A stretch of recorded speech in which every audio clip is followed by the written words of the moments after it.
right, week 4 of the 2021 season college football payoff podcast. I'm Dan. He is Big Country. And this is episode what? What's the overall episode? 23rd episode. 23rd episode. Nice. All right. Last week, I know we both had pretty big cards off the pod. It was a good week. We both felt like we were seeing the board pretty well. I think I had 24 plays, and I ended up, 13 and 11? Yeah, I had 24 plays. I won 14 and 10. Yeah, and then I hit a few parlays, hit a money line or two. But overall, it was a good week. I made some good money. As far as the podcast goes, I want to talk about mine first because Big Country had himself a pretty damn good week. Good bounce back after another 3 week. Yep. Last week for me, I did go 1 and 2, but I hit my money line the first one of the year. Kansas State came through for me like Nice. I knew they would. Maryland was a tough loss. And, yeah. But 5-5 overall, you can't be mad with 500 when it comes to football gambling. So I am 5-5. Let's hear about your week. That's what you're 5-5 on the season? 5-5 on the season. Oh, good. Last week, like you said, 3-0 week. Had that Penn State -5 bet. That covered. Had Western Michigan plus 15. They won outright. Knew that was coming. Knew Pitt was going to get caught with their pants down. And then Boston College -15. That line should have been a lot higher. It was reduced because Phil Jakovic is out for the year, and they had a backup quarterback in, but he was pretty good. So they covered the 15. So far in the season, I am 6-4. That puts us at 11-9 for the pod. So you're a winner if you're rocking with us. Absolutely, you are. And I think we each have 3 more this week that are looking pretty good. It's mostly going to be 3 a week probably. I love doing the 3 a week. Yeah, I feel more confident. I put more thought into it. But so this week, I got some disgusting plays this week. I was going to say, are you seeing it? Are you going to be putting together a 20-play card off the pod this week? Off the pod, definitely probably around 14, 15. Yeah. I have on my looks here. Let me look at my looks. I got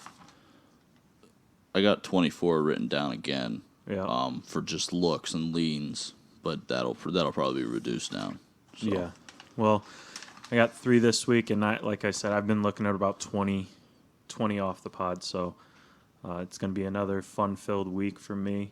I might actually throw in a little NFL action, but we're talking about college football. In the data I keep, because I keep every football bet I play, so I'm 36-31 with college football and NFL combined so far this year. It's pretty good. So I'll take it. We're off to a good start. We're being selective, and we're gonna keep it pushing. Yeah, and I want to start us off if that's all right with you. Yeah. Because I locked this bet in the second that the lines came out.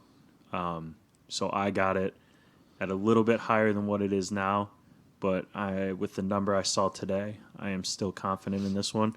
Akron plus 49 at Ohio State, over under 67.5. This is a 7:30 game in Columbus on Saturday, and Ohio State is in trouble. They have no clue what's going on in their defense. They have coaches going from the field to the press box, different coaches calling the plays. No one knows who does what. Their quarterback looks like he's scared. He can't complete a pass over 10 yards. He cannot throw a deep ball, barely can throw a short ball. He doesn't run anymore. They had their lowest attendance at the Horseshoe since 1971 last weekend. They have players who are playing this year, like played last week, entering the transfer portal. And that's not a good look. Tough look. After watching this team for 3 weeks, because I am a Buckeye fan, I have very little confidence that the offense can score more than 50 points. And even against Akron, Mm-hmm. You let Bo Nix go up and down the field on them.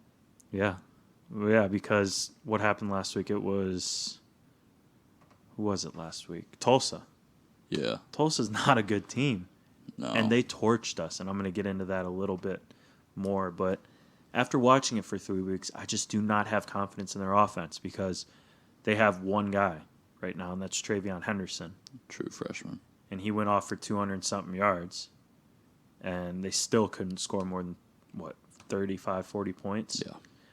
It's pretty bad what's going on in Columbus, and I have very little confidence in their defense. confidence that their defense can allow less than a couple touchdowns. Ohio State's secondary is very suspect. Akron likes to throw the ball a lot. They have the 29th best completion rate in the country. Ohio State gave up 289 yards through the air a game this year. Last week, they gave up 500 yards to Tulsa. They gave up 500 yards of total offense.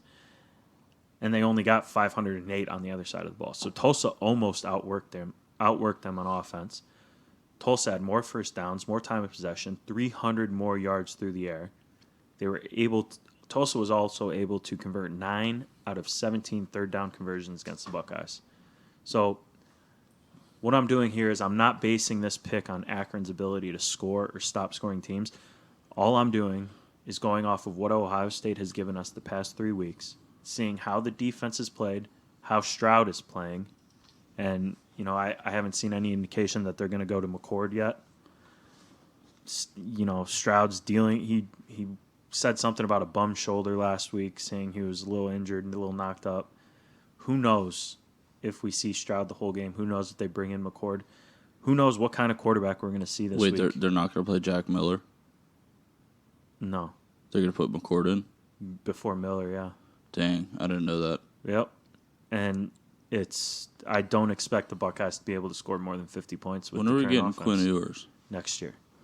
Not this year? Nope. So the reason that he's there now is just because he wanted to cash in on an NIL. Well, he got his kombucha deal. Yep. So he's not going to come this year. He doesn't even dress. I don't even know if he's. I don't even know if he's on the sideline or not. We're ready for him. Yeah, so. Big time. But last thing I'll say on this, I don't expect the Buckeyes to score more than 50. Even if they jump out to a big lead, I can see Ryan Day not wanting to push the button on an in-state team, a team that you should be throttling. I think Akron covers the 49 points, so I'm taking Akron plus 49 in this. Until the Buckeyes can show me otherwise, that's how I'm going to bet the Buckeyes. Okay. Man, Akron sucks so bad. I just don't like. But if you're watching the Buckeyes like a actual fan, like sitting there analyzing each game, yeah, and seeing what's going on, you'd probably be in the same boat. Yeah. All right. I'm going to take it to there are some hidden gems on the slate, but they're all just disgusting games. I'm going to take it to Northwestern, where they are hosting Ohio this weekend. Saturday kickoff at noon. Northwestern is favored by 14.5 points. And what we all know from watching this year of football is that Ohio football sucks. Ohio University, not Ohio State. Yeah. Not Cincinnati, obviously. Ohio University sucks. They may be the worst team in the MAC. They may get beat by Akron and Bowling Green this year, how bad they are. They've played 3 games against 2 shitty opponents and 1 pretty decent opponent. They lost to Syracuse, who's terrible, 29-9. They lost to Duquesne, who is an FCS school out of Pittsburgh, 28-26. Then last week they got throttled by Louisiana in their run game, lost 49-14.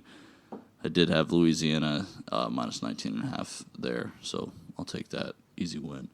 But yeah, like I said, they're the worst team in the MAC so far this year against really bad defenses. They're only averaging 16.3 points per game. Unacceptable.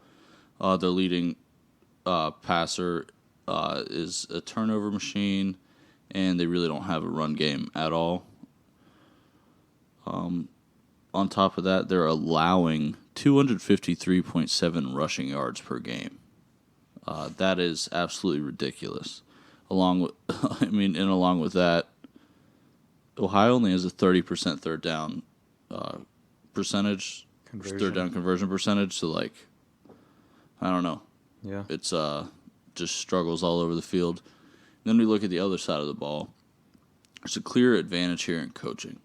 Northwestern has not been good all year, but they do have a great coach. It's not his fault that he can't really reload like other big schools when it comes to recruiting. Northwestern's kind of in the same pool as Stanford when it comes to the academics that they have to accept at their school. But Pat Fitzgerald is a guy that's going to be ultra aware of team morale, and he knows that his 1-2 team needs morale boost, and this is the week that he can capitalize on it. He's probably going to get back to basics. He's going to get his team to run up the score.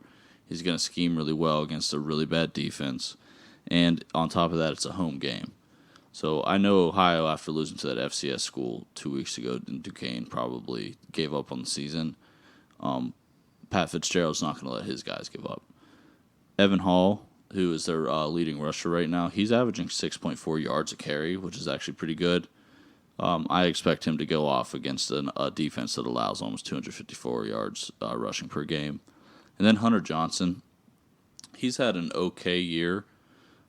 He does have 4 interceptions and 4 touchdowns, so not too well there. But they did give Duke a good game last week. Man, his completion rating is 60%. This is me supporting Pat Fitzgerald. This is me fading a terrible Ohio team. I'm going to take the Northwestern Wildcats minus 14.5. Yeah, 14.5 for sure. Ohio is very bad. And I do like Pat Fitzgerald a lot. So if I see that number, I'm definitely taking it. All right. Let's move on. I got another Ohio team. This time it's Miami of Ohio going to Army. Army's an 8.5-point favorite. Over-under's 48.5, noon on Saturday. And what do we know? So we know exactly what kind of football Army plays. It's not a secret, right? They're the triple option, run it down your throat on offense, and very disciplined and physical on defense. Again, everyone knows this. It's also not a secret that Miami is a terrible team when it comes to defending the run. So what does that mean? It's pretty elementary. It means Army's going to be able to run the ball all over Miami. They'll be able to score points with long, sustained drives. And what really boils down to the question is, will Miami be able to score points to stay within the number, which is 8.5?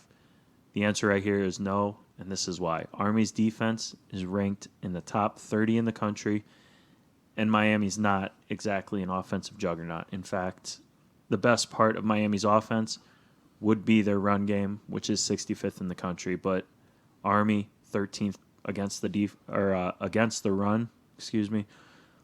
This game is also home game for Army. They've won their past 12 home games by an average of 25 points. So Miami has to go into, a hostile environment and play a game that they're not comfortable playing. And that's, the smash mouth, run it down your throat football. Army's just going to overmatch them. Army's 4-1 against the spread in their last 5, 5-2 against the spread in their last 7 following a win. I think the option is going to be too much to handle for Miami, and their defense is going to be on the field far too long for their offense to mount anything against Army. Not to mention, Miami is coming off of it's a tricky spot for Miami that we don't usually see, where they were in the game against Minnesota 1 week, right? They were there, and then the next week they got to demolish a pretty bad FCS school, Long Island. So I think they may be kind of like, it's weird. It's like rocking themselves to sleep, right? So they're high up playing a Big Ten school. They're in that game, and then they go down and they have to play an FCS school, which they demolish as they should. But I feel like going from that level down and then coming back up is going to be a tricky spot for them. I think the run is just going to be too much for Miami here. I think Army minus 8.5 is the easy play. Nice. I just can't forgive Army for last week not covering. They were up 42-0.5 and let UConn cover. So I'll be off Army for a while. All right. I am going to the Buffalo versus Old Dominion game, which is a 6 p.m. kickoff at Old Dominion. I'm going to rock with Buffalo first half here. Yes, -7. the first so half another play. first half play. Buffalo has a really sneaky good offense. So Kyle Van Treese, their quarterback, he's thrown for 601 yards already through the air. He only has 1 touchdown through the air, but that's because the run game at this school is ridiculously good. They have 3 running backs with over 150 yards rushing, which is a really great sign through 3 games. Their 3 games have been against 2 of their games have been against worthy opponents, Nebraska being one, which, we're not too high on Nebraska this year, but when they play, that's a worthy opponent for Buffalo. Then they gave Coastal a really good game last week, only losing by 3. So I'm gonna not say this is a sleeper spot for them or coming off of like what's it called? Letdown? Letdown game. Oh my Yeah. god, I couldn't think of it. Yeah, they gave Coastal a great game. They were in the Nebraska game for pretty long before it got out of hand. I just think they're going to run all over Old Dominion. On the other side of the ball, Old Dominion, they're just a really run-heavy team. I don't think they're going to have many opportunities through the air to actually score many points. Their quarterback is a turnover machine with 3 interceptions already this year, so we can expect Buffalo to win the turnover battle. And they're only averaging 158 yards passing per game. They're not going to be able to do that against Buffalo and win or even be part of the game. They're going to have to throw to beat Buffalo since they're so outsized. And this is just a different tier of recruiting when it comes to these two teams. I don't know if Buffalo's going to let them back in towards the end of the game. Maybe be up 3 touchdowns or 20 points and let them score towards the end. I feel a lot better with the first half here, so I'm going to go Buffalo -7 first half at Old Dominion. Love it. Yeah, I'm putting that on. That's for sure. You I like love that? I had Buffalo last week in like kind of a Hail Mary parlay, so I was watching that game, and that was a little rough to watch, but I do like this first half action you got going there. Nice. All right. Louisville, 2-point favorite, going to Florida State, over under 62.5. This is 3:30 on Saturday. And let's start off. Florida State is trash. They're probably going to be trash for the rest of the year. I don't see them getting that much better. Yeah, everyone says, well, they had a close game, and probably they should have won against Notre Dame, but I don't think Notre Dame's that good either. But after they lost to Wake Forest and Jacksonville State at home, I have no faith in them. They're 0-3. Their last 2 games, Florida State has scored less than 3 touchdowns. It seems like the game against Notre Dame was a week 1 fluke. Florida State has no clue who their quarterback is between Mackenzie Milton and Jordan Travis, both of whom are, our favorite word, turnover machines. They have too many picks. Milton's thrown 3, Travis has thrown 4. Their offense is only scoring 23 points a game, and they are 33% on third downs. That's a tough look, and you're going to need to be better offensively if you're going to go up against this Louisville offense, because this team can score. They're averaging 32 a game, over 430 yards per game. They have home run potential. Numbers stack up in Louisville's favor when it comes to, points for and against, all that good stuff. And with the Cardinals averaging 32 points a game, Florida State gives up an average of 32 points a game. So you can say Louisville's going to score, theoretically, 32 points a game. Louisville, 432 yards of offense per game. Florida State gives up just about that per game. Does that tell you kind of what's going to happen here? I mean, Louisville's offense against Florida State's defense, we figured that out.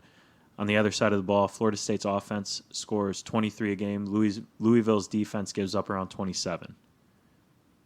So, I mean, average that out. Florida State scores 25 points a game in this game, theoretically. Yeah. So it's going to be 32-25 is what I'm thinking.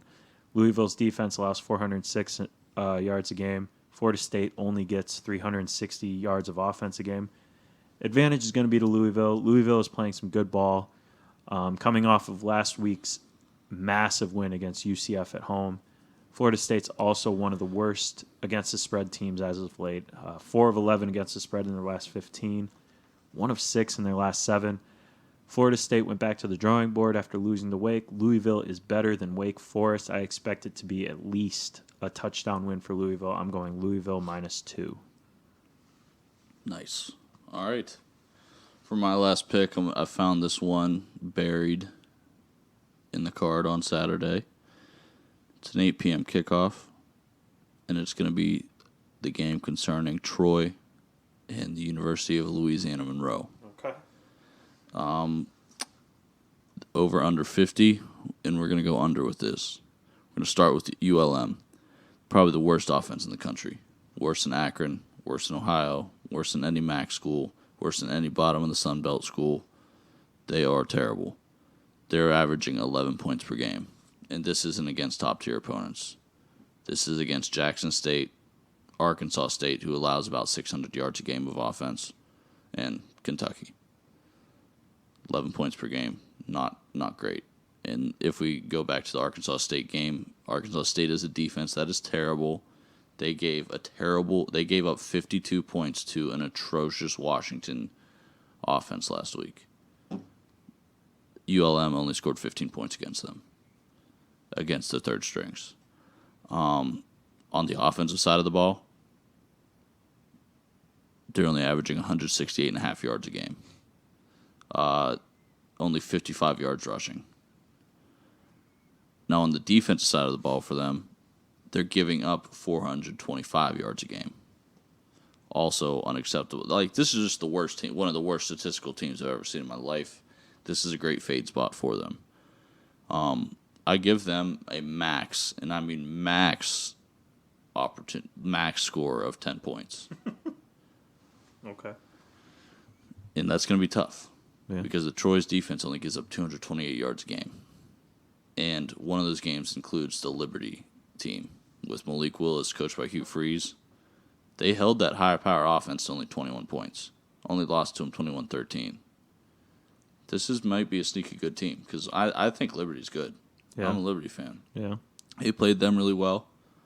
They're averaging 5 yards passing per game, they're gaining 255 yards through the air per game, which is going to match up great against a ULM defense that's allowing 340 yards passing per game. I think quarterback T. Powell is going to lead them to victory, but I think it's going to be a slow-paced game. I give them max 5 or 6 touchdown performance, so either 35, 42 points up on the board. So we're going to be close, but I don't think ULM really moves the ball at all here. Give me the under 50 in Troy ULM. Aye. The spread here is 24, so 24.5. So, I mean, if we can get a 34-10, 38-10 even, okay, 42-3, 10, 45-3. Ah, that's wrong. But I think we're going to cut it close. But ULM is so bad, I just don't even know what to say anymore. So, all right, well, more power to you. I don't know if I'm going to have the balls to play that one, but I'll be watching for you. All right, last pick, moneyline, moneymaker. We're coming off a win here. This is SMU at TCU. TCU is the 9-point favorite. Saturday at noon, and SMU's coming off that incredible walk-off Hail Mary win last week. This week, it's a rivalry game. You know what the name of this one is? It's the Iron Skillet. Nice. It's a fun name. It's SMU TCU. It's the Methodists against the Christian. That's what I read. No game last year due to COVID, and after the way SMU won last week and the fact that TCU did not play last week, and then the week before they just barely beat an 0-2 Cal team at home, week 2, has me siding with the Mustangs. Yeah. All right, so we're going to go quarterback Tanner Mordecai. Yeah, he's awesome. All right, SMU is going to take down TCU. Money line plus 300 for SMU. So that's it. All right, let's go over these real quick here. I will lead us off. I got Akron plus 49 against Ohio State. Army minus 8.5 against Miami of Ohio.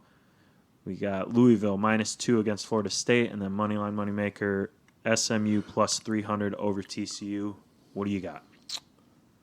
The Big Country Week 4 card consists of Northwestern minus 14.5 hosting Ohio.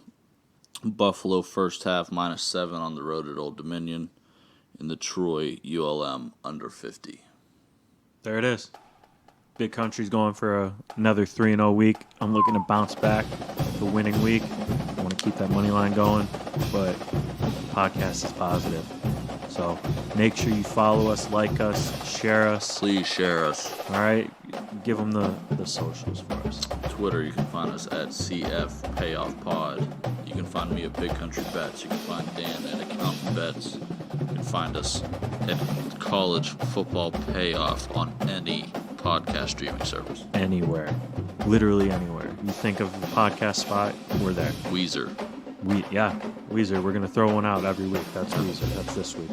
All right, that's it. That's all I got. You got anything else? No, let's win. Good. All right, that's Big Country. I'm Dan. We will see you next week.